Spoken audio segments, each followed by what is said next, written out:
Bueno, pues muy buenas tardes para todos. Muchísimas gracias por acompañarnos el día de hoy a este lanzamiento, primera emisión del programa realizado por inve.co para tomarnos un café en la tarde y que podamos conversar un poco sobre las diferentes alternativas de inversión que ofrece el mercado. Esperamos estar cada 15 días o cada semana con un invitado para poder hablar sobre temas de inversión. Les cuento, pues inve.co es una plataforma en la cual se puede ofrecer y buscar diferentes alternativas de inversión y encontrar además todos los servicios de apoyo para el desarrollo de un negocio o inversión. Eh, Hoy 23 de abril, además de este lanzamiento, se celebra también el Día de la Lengua, del idioma español, fecha definida en honor al escritor Miguel de Cervantes Saavedra, quien contribuyó al idioma, y fue en este día en que murió en 1616. Ya después, en 1938, fue cuando en Colombia se aplicó con el presidente Alfonso López Pumarejo.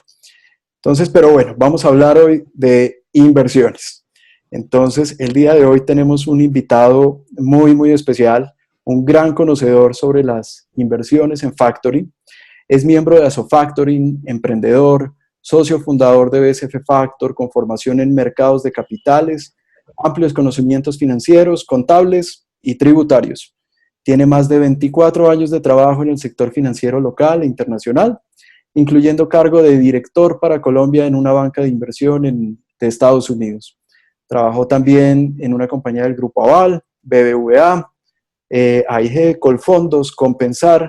Entonces, con mucha experiencia, le doy así una muy cordial bienvenida a Javier Escandón. Hola Javier, muy buenas tardes y mil gracias por acompañarnos hoy. Hola Andrés, ¿cómo estás? No, el placer es para mí. Gracias por tu invitación y espero que este tiempo sea un tiempo muy productivo, muy provechoso para todos. Muchas gracias Javier. Bueno, comencemos por el principio. ¿Qué es factoring? Digamos que factoring es una herramienta de financiación que pueden utilizar las compañías y es la punta del negocio que es más conocida. En Colombia, desde hace ya más de una década, se formalizaron las operaciones de factoring. Sin embargo, es una operación que tradicionalmente se viene haciendo entre las compañías. Y es lo que sucede hoy dentro de todo el modelo de mercado financiero. Y los grandes generadores de factoring del país, pues son en este momento compañías del sector financiero, son los grandes jugadores y obviamente existen compañías no financieras como la nuestra que tenemos la posibilidad de realizar operaciones. Es un sistema de fondeo donde las compañías dicen, bueno, yo ya hice mi tarea, yo ya cumplí con mis objetivos, generé la posibilidad de tener una venta de un producto o de un bien y finalmente alguien, un tercero, me la va a pagar en un plazo establecido. Y dentro de este propósito, Andrés, pues muchas compañías hoy necesitan generar liquidez y es una forma de obtener esa liquidez dentro del mercado para precisamente continuar con esa cadena de valor y seguir generando, obviamente, nuevos negocios. Perfecto. ¿Cuál es un poco como la historia del factoring en el país? ¿Cuándo comenzó a darse? ¿Por qué comenzó a darse? Pues, como nos comentabas ahorita. Bueno, digamos que la historia de factoring es una historia muy antigua. Viene desde Babilonia, con el desarrollo muy de la mano de todos los que conocen seguros. Son procesos que se vienen realizando desde la antigüedad. Y en el mundo moderno realmente se dan dos situaciones importantes para el desarrollo de las operaciones de factoring. Uno, la revolución industrial, cuando precisamente se empieza a generar esa necesidad de obtener esa liquidez y ese capital que no todo el mundo tiene. Y dos, un factor importante especialmente para Europa es la Segunda Guerra Mundial, cuando hay la necesidad obviamente de entrar y construir nuevas empresas, dinamizar los países, pero no hay liquidez, no hay plata, entonces empieza a generar un proceso estructurado en factoring. Y hoy por hoy, Andrés, básicamente el gran jugador de factoring a nivel internacional es Europa, es el gran jugador. En América Latina, pues por supuesto Estados Unidos es quién más ha desarrollado las operaciones de factoring. Y a nivel de Latinoamérica, pues está en orden Brasil, México y Argentina. Son 3 países que lo han desarrollado de una manera importante.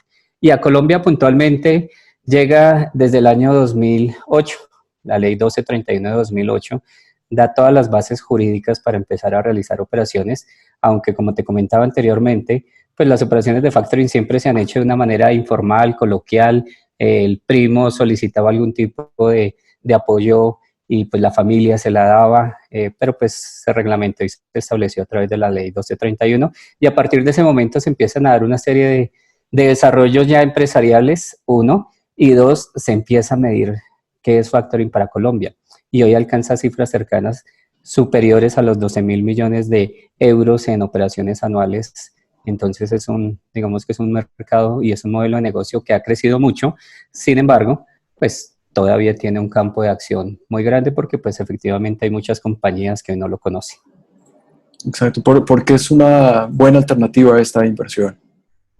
Pues viéndolo desde la otra punta del negocio, te decía que lo que normalmente las personas conocen es la punta de la venta de las facturas, entonces es muy normal encontrar a los empresarios buscando liquidez y una de las opciones para generar esta liquidez son las operaciones de factoring.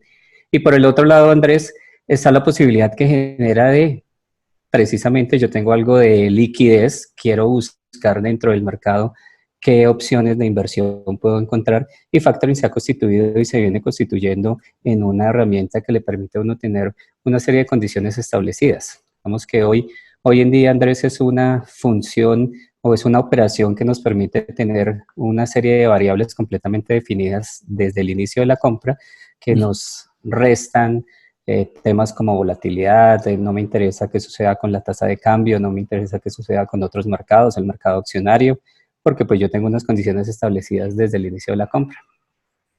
Ok, con todo esto que está pasando hoy en día, todos estos cambios a raíz del virus, cómo se están afectando también los mercados, las empresas cambiando, ¿cómo, desde tu punto de vista, cómo ves esta situación de las empresas que enfrentan hoy en día respecto a su impacto con la situación financiera de la empresa?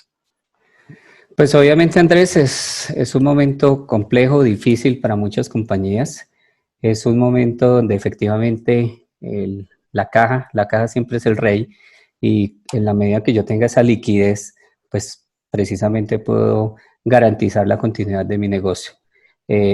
Hoy en día hay muchos grandes pagadores, compañías que se destacan por manejar cifras importantes, por tener un grupo de clientes importantes que entienden la necesidad de sus proveedores y muchas de esas compañías pues efectivamente tienen la decisión, han tomado la decisión de poder generar esa liquidez en plazos diferentes a los tradicionalmente manejados. Normalmente las facturas en Colombia pues se dan desde 30 hasta 150, incluso 180 días. Muchos de esos grandes pagadores están diciéndoles a sus proveedores, yo les reduzco esos tiempos para que usted también tenga alguna liquidez.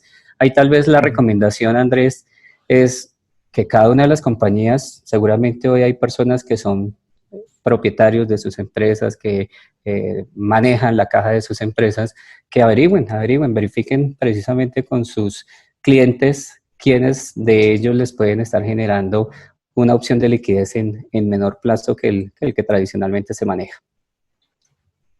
De acuerdo. Y dentro de bueno, hablando de empresas, pero hablando de sectores también de la industria, ¿cuáles consideras que en este momento son unos sectores estables que se puede invertir, que se puede manejar?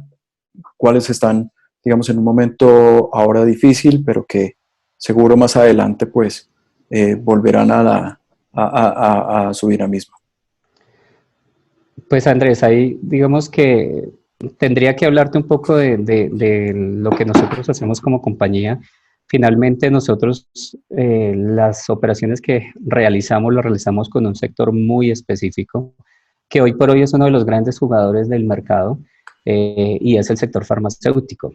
Es un sector que nuestra experiencia propia, la personal como compañía, pues nos ha dado siempre muy buenos dividendos, es un sector que crece mucho, es un sector que es muy estable es un sector que genera grandes utilidades, es un sector que hoy por hoy, te lo decía, pues es un jugador principal. Todos estamos esperando que alguna compañía del sector financiero, farmacéutico, perdón, nos diga y nos dé la buena noticia que ya hay una vacuna. Pero es que no solamente estamos esperando una vacuna, sino también adicionalmente, Andrés, el, digamos que cada vez que una persona tiene el contagio, tiene una serie de secuelas que en algunos casos van a ser un poco más importantes. Entonces, también hacia allá, hacia ese modelo de medicamentos, está muy centrado el sector farmacéutico. No solamente en encontrar una vacuna per se, que es importante, adicionalmente todo lo que pueda suceder después del proceso del COVID. Entonces, en nuestro caso puntual, las inversiones que les manejamos hoy a nuestros clientes, pues las manejamos todas donde el que respalda esta operación, el responsable de los pagos de esta operación, es una compañía del sector farmacéutico.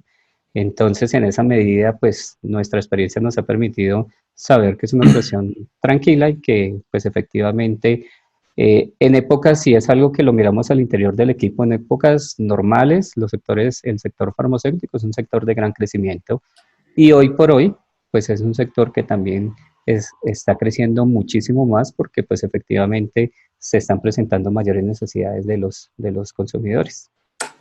Pues, respecto a esto, también tenía una duda y era, ¿por qué las empresas grandes que tienen un gran flujo de caja, que han recibido inversión, que tienen acceso a créditos del sistema financiero, ¿por qué optan por organizar o por estructurar más bien esta figura de factoring y ofrecerla así a otros inversionistas?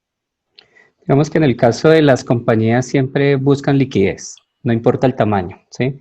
Hay compañías que tienen grandes tamaños, que efectivamente, como tú lo dices, tienen un apoyo del mercado financiero importante, pero en el caso de estas compañías que deciden vender su cartera, tienen un tratamiento contable y un tratamiento administrativo diferente que les permite, si yo recurro al sistema financiero tradicional, obtengo la liquidez, pero estoy generando una deuda que afecta a mis estados financieros. Si yo lo hago a través de una figura de factoring, lo que estoy haciendo es una venta anticipada de esas cuentas por cobrar. Entonces mis estados financieros se están viendo positivos. Eso desde, desde el punto de vista de la empresa que quiere vender su cartera. Ujú. El caso nuestro que nos dedicamos a, primero compramos esa cartera y posteriormente salimos a vender esa cartera a clientes, personas naturales o jurídicas que tienen excedentes de liquidez y que están buscando una alternativa de crecimiento de su capital, pues dentro de este modelo al final del día, lo que hacemos es, y es parte del trabajo que nosotros hoy realizamos, generar ese flujo de recursos, en nuestro caso, vuelvo y te insisto, a esta compañía del sector farmacéutico, para que ella tenga la posibilidad de generar nuevas licencias, nuevos contratos, que pueda traer medicamentos a la región. Es una compañía que cada vez que trae una licencia de un producto nuevo, de un medicamento nuevo, lo hace a nivel de toda Latinoamérica. Entonces también en alguna medida estamos haciendo dos cosas básicas. La primera, estamos generando ese crecimiento de capital que buscamos, pero por el otro lado también, Andrés, estamos generando esa liquidez para que en este caso puntual, esta compañía tenga la posibilidad de traer mejores medicamentos que posiblemente en algún momento los lleguemos a necesitar de manera personal. Entonces, se da cierto complemento desde el punto de vista de una operación financiera donde yo busco crecer mi capital, pero también estoy mirando una parte social porque finalmente en la medida que ingresen esos medicamentos a la región, al país, pues vamos a mejorar también nuestra calidad de vida. ¿Y qué tipos de títulos, valor se pueden negociar en estructuras de factoring? El modelo de factoring es un modelo muy amplio. Digamos que cuando miramos las operaciones y la ley establece títulos valores, tenemos una diversidad de títulos valores. Normalmente las personas hablan de factoring, lo relacionan factoring facturas, pero resulta que factoring son títulos valores. Y al ser títulos valores, pues en ese modelo ingresan desde las facturas, que es lo tradicional, hasta contratos, cartas de crédito, cheques, pagarés, letras de cambio. ¿sí? Entonces el modelo es muy amplio. Cada uno tiene un nivel de riesgo también diferente. No es lo mismo comprar una factura que descontar un contrato. Una factura es un servicio que ya se prestó, es un bien que ya se vendió y que un tercero ya lo aceptó y pues me da una fecha de pago posterior. Un contrato pues es algo que está en ejecución y que podría también en alguna medida tener en algún momento pues algún tipo de contingencia. Entonces son diversos los títulos valores, pero también cada uno tiene un nivel de riesgo diferente y dentro de ese nivel de riesgo pues efectivamente eso es compensado como sucede dentro del mercado tradicional, pues por una tasa de retorno final. Ok. Y a ver, ¿en cuánto tiempo duran estas operaciones de factoring? ¿Qué tasa, rentabilidades pueden ofrecer a los inversionistas? Digamos que en nuestro caso puntual las operaciones las manejamos en plazos de 120 días. Tú, Andrés, tienes una liquidez. En nuestro caso esa liquidez arranca desde compras desde 10 millones de pesos. Obtienes una tasa de descuento sobre esos 10 millones de pesos para ese plazo establecido. Nosotros no hablamos de rentabilidad porque realmente lo que hace nuestro cliente es comprar un título valor con un descuento. Entonces, desde la figura lo que hace él es obtener una utilidad, ¿sí? Esa utilidad está medida exactamente para los 120 días de la compra y como te decía al inicio de nuestra charla, pues efectivamente esa utilidad nos permite tener condiciones establecidas. Yo desde el día 1 sé quién es el estructurador, que somos nosotros, USF Factor Banca de Inversión. Segundo, quién es el emisor, que es un laboratorio farmacéutico multinacional. Tercero, el plazo de mi operación, entonces sé que es a 120 días máximo. Cuarto, la tasa. Digamos que la tasa de las operaciones nuestras tiene una escala, dependiendo los montos de la compra, pero pues es una escala que va desde el 9% efectivo anual hasta el 11% efectivo anual. Y al final de todo ese proceso, pues este cliente desde el día 1 también sabe cuál es el resultado de su operación. Lo que hacemos ya en el tema, que es parte del proceso que estamos haciendo hoy, es enseñándole a las personas y dándoles a conocer la posibilidad que tienen para que definitivamente pues la verifiquen, la revisen y en la medida que se sientan cómodos, tranquilos, pues puedan realizar una compra de un título valor. Acuérdate, y es muy importante para ti, pues para las personas que nos están escuchando, no es una operación de inversión, no es una operación donde me genera una rentabilidad.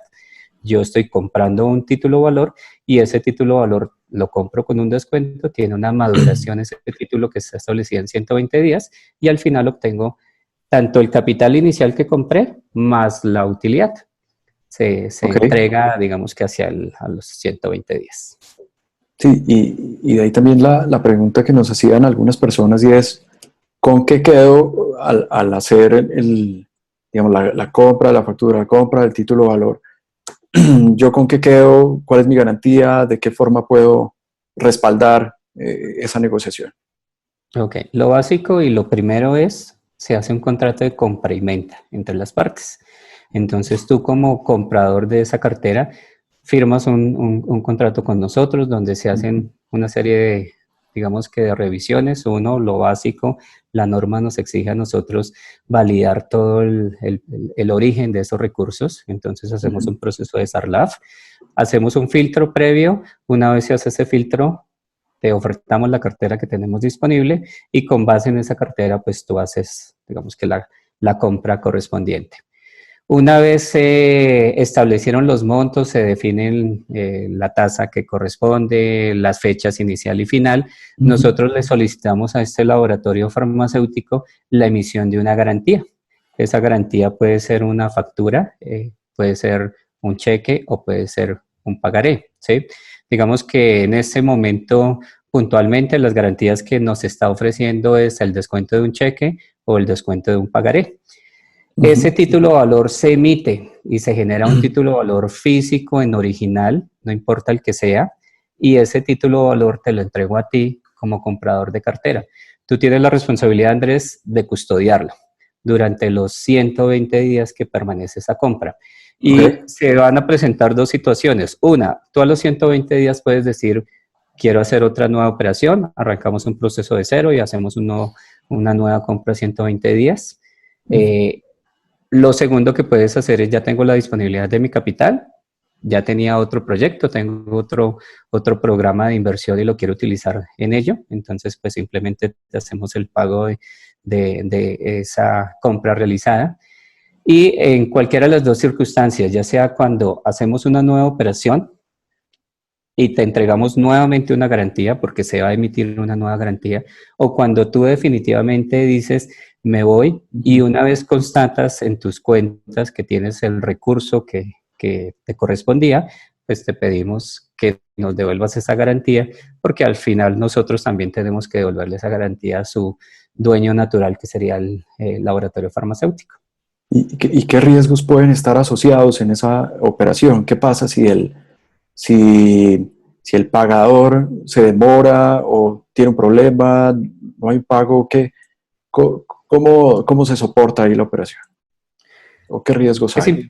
es importante contarte, Andrés, que nosotros manejamos una operación que la denominamos, o la norma la denomina factoring con recurso. En esta modalidad de factoring, pues efectivamente, tanto el pagador, el responsable de ese pago final al que se le entregó, en este caso ese medicamento, es obligado dentro del pago, como el emisor, el laboratorio farmacéutico. Los dos son obligados. Entonces, el factor de riesgo es básicamente, digamos, que el impago. ¿Por qué se puede dar el impago? Porque la compañía que está haciendo la generación de la factura, pues simplemente no tuvo la liquidez. Vamos al caso extremo, se inició un proceso de quiebra, pero pues como les contaba desde el principio, esto es un proceso que lo definió el Estado con una única función y un único objetivo, y es generar rotación y liquidez hacia las compañías. Entonces, el mismo Estado ha venido garantizando a través de decretos, todos han conceptuado desde Superintendencia de Sociedades, Financiera, Corte Constitucional, la DIAN, bueno, una serie de entidades donde van, digamos que sumándole decretos o conceptos acerca del manejo de las operaciones de factoring, y hoy factoring es un modelo de negocio que está muy blindado y se prevén muchas cosas, se prevé incluso la quiebra de la compañía, y en este caso situaciones como Superintendencia de Sociedades dice, si la compañía se quiebra, el dinero que le correspondía a la operación de factoring no puede hacer parte de la liquidación de la compañía.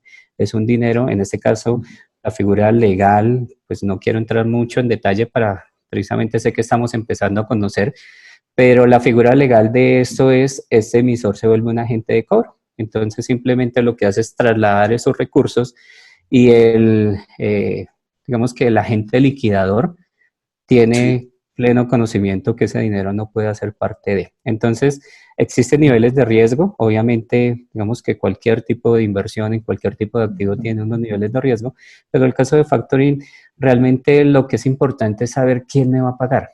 Porque si a mí me paga una gran compañía, pues mi nivel de riesgo puede ser bajo. Si esa gran compañía tiene buenos o malos hábitos, tengo un perfil de riesgo diferente, ¿sí? Entonces, la invitación que siempre le hacemos a nuestros clientes, Andrés, es conozcan quién es el responsable de los pagos. Revisémoslo, miremos sus cifras, su evolución en pagos, cuál ha sido el comportamiento que tienen, y con base en eso, pues obviamente pueden tomar una decisión. Y pues aprovecho y me anticipo, digamos que a esta pregunta, y es, Andrés, en la historia que nosotros venimos haciendo operaciones desde el año 2009, o sea, sumado llevamos 11 años con el mismo laboratorio farmacéutico, en la misma operación, y durante los 11 años nunca hemos tenido una sola oportunidad donde nos diga este laboratorio farmacéutico, necesito algo más de plazo, necesito algo más de tiempo. Okay. Llegaron los 120 días y necesito algo. Al contrario, normalmente nos pagan de manera anticipada, y ese también es un factor de riesgo dentro de la operación, porque es algo que nuestros clientes siempre lo tienen presente. Iniciamos con un proceso hecho a 120 días, pero lo normal en nuestro caso es día 100, día 105, 110, ya está la liquidez, entonces simplemente ajustamos los días para la compra y ya. Perfecto. Y con respecto a cómo está la situación en este momento, digamos que es estable esa operación, el nivel de riesgos, digamos que aumentaría en este momento, el nivel de riesgo o por el sector en el que está puede pasar, digamos, estable. Andrés, una promesa de venta que siempre le hemos hecho a los clientes es que efectivamente tienen sus condiciones establecidas y en ese sentido, pues les decimos simplemente el vencimiento de la operación se va a dar como lo planteamos inicialmente y pues siempre se ha dado como te decía. Pero fíjate que hay un espacio donde al final del día, en momentos de crisis es donde realmente tú sabes si esa promesa de valor se cumplió o no se cumplió. En nuestro caso puntual, digamos que hoy tenemos clientes que aparte de nuestras operaciones de factoring dentro de la buena recomendación de diversificar, pues tienen productos en diferentes tipos de activos y pues al realizar ese sondeo, ese barrido de sus operaciones, pues finalmente encuentran que las operaciones que manejan con nosotros se siguen manteniendo de la misma manera, estable. No hemos tenido que notificar a nuestros clientes que existe algún tipo de cambio dentro de la operación o que van a verse afectados por X o Y situación.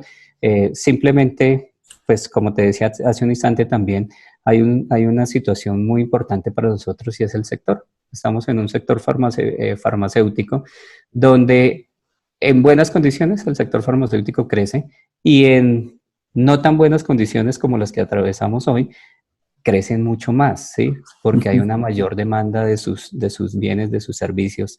Entonces, eso nos permite tener esa estabilidad frente a este cliente. Y lo que hoy está sucediendo dentro de nuestro modelo de negocio es que el cliente que ya es cliente actual de la operación, pues sabe que las condiciones simplemente se cumplen según lo pactado inicialmente. Y ya para las personas que realizan la inversión o la operación, ¿cómo contablemente o tributariamente, cómo se maneja para las personas? Pues efectivamente es un crecimiento de capital. Si yo arranco con una compra, no sé, voy a darte un monto X, 100 millones de pesos, inicié una compra y mantuve esa compra en plazos de 120 días, pues al cabo del año tengo X cifra, 105, 110 millones de pesos por darte cualquier valor. Pues efectivamente eso hace parte del incremento patrimonial que tiene la persona. Entonces, pues nosotros, desde el punto de vista de la norma, como te decía hace un instante, no generamos una rentabilidad. Entonces, per se, no tenemos que hacer un descuento del 4% sobre rendimientos financieros. Nosotros generamos un descuento, una utilidad. Eso desde el punto de vista tributario nos indica a nosotros dos situaciones. La primera, efectivamente el manejo tributario depende de la calidad tributaria de cada uno de los compradores. Si soy una persona natural, si soy una persona jurídica, si soy natural y declaro renta o no, si soy un inversionista profesional. Entonces, la primera situación es la calidad tributaria de cada uno de los compradores. Y la segunda que corresponde, que sale desde nuestra parte es, nosotros no aplicamos retención en la fuente, porque pues la norma nos dice las operaciones de factoring no generan retención en la fuente. Entonces, en ese ejemplo que te daba, al final del año fueron 110 millones de pesos y el cliente decide retirar su operación, pues nosotros al final del año le vamos a entregar los 110 millones de pesos. Tenemos la obligación de manejar medios magnéticos, de reportar, todo el dinero siempre está sobre la mesa, todo el dinero es bancarizado, entonces digamos que todos desde la DIAN en adelante sabe de la existencia de ese dinero, pero el tratamiento tributario de cada uno es independiente. Ya. Y entonces, ¿cómo juega el papel la banca de inversión, digamos, en esta negociación que es la empresa ofreciendo los títulos valor y una persona o empresa o alguien que va a comprar? ¿En dónde entra la banca de inversión? ¿Cómo aporta ahí la banca de inversión? ¿Y por qué es bueno estar cerca de una banca de inversión también para hacerlo? Claro, Andrés, digamos que hay una cosa básica. Las compañías tienen un objeto social. Y entonces, en este caso, el laboratorio farmacéutico, su objeto social es la comercialización, la importación, la producción de medicamentos, y ese es el nicho de mercado que deben atender. Si ellos quisieran modificar ese objeto social para, por ejemplo, generar el ingreso de recursos, lo podrían hacer porque la ley lo permite, pero pues efectivamente también estarían cambiando un poco su función respecto a su proyecto como compañía. En el caso de la operación que nosotros manejamos, pues ellos tienen completamente claro definido que no se quieren desviar de su objeto social, que su objetivo básico es la importación y comercialización de medicamentos y pues se mantiene en esa línea. Es donde entramos nosotros, porque nos dicen o nos buscan en su momento y nos dicen una banca de inversión que sí tiene dentro de su objeto social la generación de recursos, el mover capitales, el estructurar proyectos. Nosotros hacemos valoración de compañías, hacemos análisis financieros. Entonces, dentro de este proceso, pues efectivamente tenemos esa capacidad técnica, operativa y profesional para administrar estas operaciones. Y dentro de este tema, Andrés, pues lo que hacemos nosotros inicialmente es la estructuración del portafolio. Y con esa Okay. estructuración, pues salimos también de cara a los clientes a buscar estos recursos. Tenemos clientes, personas jurídicas, tenemos fondos de inversión, tenemos compañías extranjeras que nos compran y obviamente personas naturales que tienen excedentes de liquidez que hacen una compra de cartera. Y nuestra tarea en este proceso, Andrés, es administrar la operación. Nosotros la administramos. Por eso el cliente firma un contrato de compra y venta con nosotros. Nosotros somos los responsables y nos volvemos en alguna medida ese compañero del inversionista o del comprador de la cartera, donde al final Sí. nosotros lo que hacemos es estar pendiente de este laboratorio farmacéutico que cumpla su promesa de valor, que los pagos estén en los momentos adecuados y que pues efectivamente la operación termine como se prometió al inicio de la compra. Estaba, a ver, revisando, nos preguntan por Instagram, Andrea García, ¿cuál es el monto mínimo requerido de inversión? Andrea, gracias por tu pregunta. Digamos que en este momento, y aprovecho y te cuento otro ejercicio, Andrés, que es medio primicia en este momento. La operación normal de la que hemos hablado es una operación que la estamos haciendo desde 10 millones de pesos de compra con ese plazo de 120 días y para esos 10 millones la tasa efectiva anual, obviamente calculada para los 120 días, es una tasa del 9%, ¿sí? Y es como hemos venido manejando la operación de la cual hemos estado hablando. También estamos desarrollando en este instante, lo venimos haciendo desde hace un tiempo, una aplicación para que la gente pueda tener acceso a la compra de estos títulos valores en condiciones diferentes. Digamos que ese es un proceso que lo estamos trabajando hoy en día, que se está desarrollando al interior del equipo y que una vez esté listo les vamos a contar, vamos a tener ahí sí diversidad de sectores, ahí sí tendríamos diversidad de compañías y lo que esperamos en esa segunda etapa es tener unos montos de compra más pequeños, que sean Ok. muy fáciles pues, para el grueso, el común de las personas y que efectivamente nos permita generar esa liquidez hacia estos terceros. Ok, perfecto. Pregunta, a ver, ¿cuál es el procedimiento para invertir? ¿Cómo hago para enterarme de esta alternativa? ¿Cómo llego a conectar ahí para hacer una inversión de factoring con ustedes? Listo, digamos que dentro de este proceso juega un papel fundamental INVE. INVE, como tú lo decías al inicio, Andrés, pues es una plataforma que obviamente los invito a que la revisen. Es una plataforma que nos permite hoy tener la posibilidad de mirar dentro del modelo de negocio que ustedes manejan diversas alternativas, una de ellas las operaciones de factoring. Y dentro de este proceso, pues obviamente digamos que la invitación es, pueden contactarse a través de INVE, Ujú. www.inve.co, y dentro de ese proceso pues entrar a mirar. Nosotros como compañía pues igual digamos que pueden accesar a nuestra página de internet www.usf Factor Banca de Inversión. Tenemos también un equipo comercial de gerentes, consultores que les pueden brindar apoyo y dentro de ese proceso pues obviamente también resolver cualquiera de las dudas que se vayan generando. Al final del día buscamos una cosa y es precisamente lo que me llamó la atención cuando Andrés me hace la invitación y es, sí, Factoring es un modelo de negocio que es muy grande, que se utiliza mucho y que desafortunadamente no muchas personas lo conocen. Entonces es un poco el entrar a conocer la operación, el conocer esos beneficios, el conocer los riesgos asociados, porque como lo decíamos antes, hay riesgos asociados que hay que entender, que hay que comprender para que efectivamente pues la operación de compra que yo haga, la haga con toda la tranquilidad necesaria y las oportunidades que se generan. Y pues igual, parte de lo que tú me preguntabas anteriormente, la estabilidad que nos da esta operación. Hoy, afortunadamente para nosotros, dentro del modelo de negocio, pues todos nuestros clientes están tranquilos. Nuestros clientes no están preocupados si su dinero se está desvalorizando, ¿no? Simplemente ya tenemos unas condiciones establecidas que les permite a ellos tener esa tranquilidad. Bueno, tengo dos preguntas acá por Instagram también. Claro. Preguntan.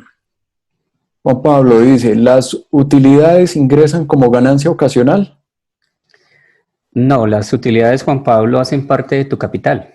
Entonces, esas utilidades se suman al resto de los activos de los ingresos que tú has tenido durante el año y al final, al hacer obviamente esas sumas y restas, cada caso, yo tengo clientes que por alguna razón no tienen la obligación de presentar declaración de renta, entonces su utilidad va a ser pues, simplemente 100% libre de impuestos, como por el otro lado, tengo clientes, personas jurídicas especialmente, que hace parte de su movimiento contable dentro del manejo contable que tiene la compañía, pues dependiendo de cada una de las características se van a ver en la obligación de pagar o no impuestos, pero no generan una... hace parte del capital Andrés, Juan Pablo. Dentro de todo este proceso, pues yo simplemente al final de cada periodo fiscal pues entro, reviso con mi contador y siempre la recomendación que nosotros hacemos es chequee todo el proceso con sus asesores legales, con sus asesores tributarios, con sus contadores, para que al final también, obviamente, todas las variables estén medidas. Sin embargo, una cosa que también sucede dentro del manejo de la operación es, pues estoy obteniendo una tasa de retorno que es superior a muchas otras operaciones. Entonces, también en alguna medida es compensar una cosa con la otra. En el caso de las personas que tienen la obligación tributaria, que efectivamente tendrá que pagar sus impuestos, pero pues está generando al final también un mayor valor de crecimiento de su dinero. Perfecto. Y nos pregunta Lina María por Instagram, ¿qué documentos se necesitan? Lina, pues lo primero que hacemos es conocerte como cliente. Para eso hacemos un proceso de validación de cada una de las personas que nos compra. En el caso de las personas naturales, por los documentos tradicionales, la copia de la cédula, su declaración de renta si declara, el certificado no declarante. En el caso de personas jurídicas, pues necesitamos los estados financieros, el RUT, la declaración de renta. Hay una serie de documentos y esos documentos lo primero que hacemos es un filtro. Efectivamente, tenemos la obligación de hacer la validación en SARLAF, entonces es el primer paso.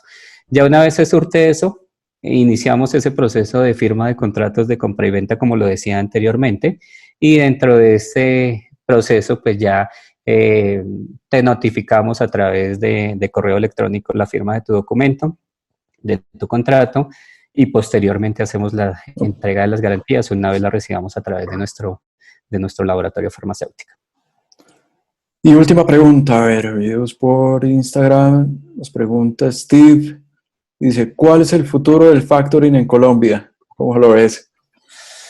Muy buena pregunta y fíjate que es un tema que a nivel de la asociación de factoring, que se llama SoFactoring, lo hemos discutido pues, en los últimos meses.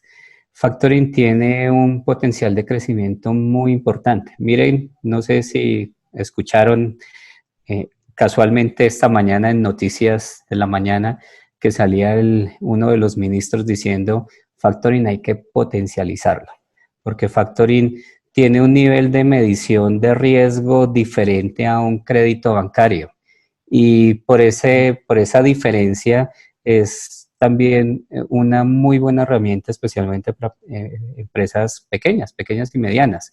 Entonces, hay que hacer muchas cosas desde el punto de vista legal, ya está establecido todo, pero se sabe que desde el punto de vista del Estado también puede hacer muchas cosas para potencializar el factoring, lo ha venido haciendo, pero tiene un campo de acción todavía muy importante y nos queda mucho por crecer en factoring porque en la región pues hay países, digamos que nosotros en este momento ocupamos el 8º puesto en la región y pues como economía tenemos mucho hacia dónde salir.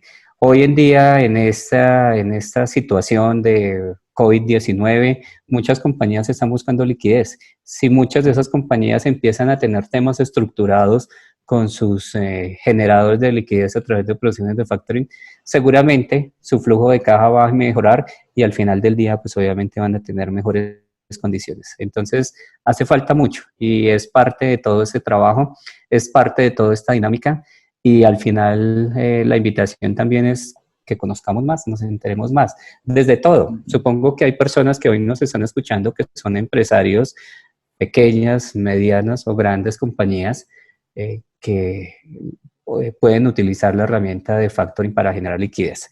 Y por el otro lado, lo que nosotros puntualmente hacemos, ese cliente que dice yo tengo unos excedentes de liquidez que puedo generar ese recurso, como lo decía anteriormente, que me permita tener un crecimiento de mi capital, pero adicionalmente, de manera colateral, estoy ayudando a una compañía que crezca, pues al final el beneficio del gana-gana es para todos. Perfecto. Bueno, pues invitamos a todos a ingresar a www.inve.co. En la sección de mercados alternativos podrán encontrar más información sobre esta alternativa en factoring. Como decía Javier también ahorita, quienes estén interesados, por ejemplo, empresas que vean que quieran estructurar también desde su empresa el tema de factoring, también pueden contactarnos, enviar una solicitud para poder conocer, digamos, la forma para estructurarlo. Las preguntas que quedaron por fuera nos pueden escribir también a info@inve.co, info como información, inve de inversión hasta la e.co.